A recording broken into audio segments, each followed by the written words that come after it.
Il y eut un jour une idée folle, c'était il y a 6 ou 7 ans. Cette idée était de regrouper une gang de boys comme on l'avait toujours fait depuis notre tendre enfance, depuis notre jeunesse, notre adolescence, nos premières brosses, nos premières blondes et nos premiers parties.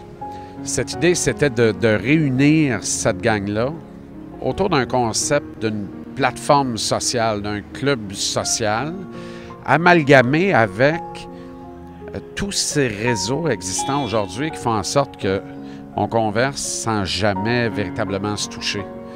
Et puis, il y a des rencontres dans une vie. Et il y a eu celle-ci avec Marie-Claude Savard, qui est probablement une bonne petite sœur pour moi et certainement une collaboratrice professionnelle importante. Alors, il y a eu un lunch, il y a eu des tractations, il y a eu des élaborations et ensuite, il y a eu un emballement. Il y a eu un emballement parce qu'il y a eu Thomas Vanek. Et là, tout de suite, on s'est dit, oups, il va se passer quelque chose. Il va se passer quelque chose. Il le pense, puis on n'a pas le droit de ne pas le penser.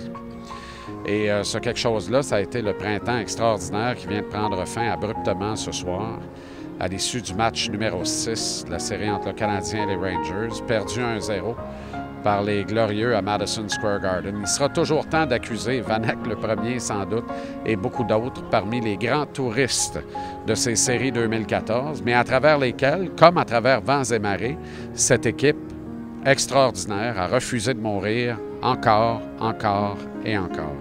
Je reviens à l'emballement. L'emballement où on s'est dit, si eux osent avec Vanek, on n'a pas le droit de pas oser. Puis c'est pour ça que dès la mi-avril, la veille des séries de fin de saison, la taverne est née. Et depuis ce temps-là, les heures de sommeil ne se sont pas accumulées.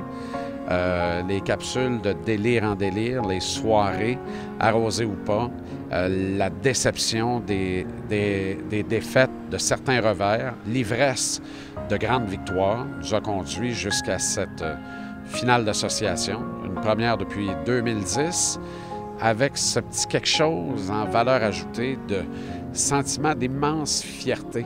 J'ai pas l'impression, à l'issue de cette défaite en 6 contre les Rangers, que la morosité va s'emparer de Montréal, comme ça a été le cas en 2010, où on croyait, une fois Washington et Pittsburgh tassés, que les Flyers se feraient piétiner en 3 et qu'on atteindrait la finale de la Coupe Stanley pour éventuellement remporter le Saint Graal. Ça n'a pas été le cas du tout. On avait perdu en 5 et la ville est devenue grise pendant des semaines. Je ne pense pas que ça va être le cas cette année. Pour la taverne, il y aura ralentissement, il y aura bilan, il y aura peut-être quelques surprises encore et il y aura un été à se préparer pour un automne qui promet d'être formidable. L'automne 2014 est à mettre à votre agenda absolument parce que nous serons là, nous serons partout, nous serons avec vous autres.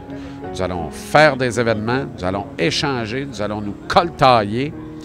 Nous allons nous rappeler aussi ce soir où la tristesse dans l'âme, on est tous allés dormir. C'est ce que je m'apprête à faire dans les prochaines secondes, en se disant que c'est terminé et que les Rangers de New York d'Alain Vigneault auront évincé le club de hockey canadien de Montréal.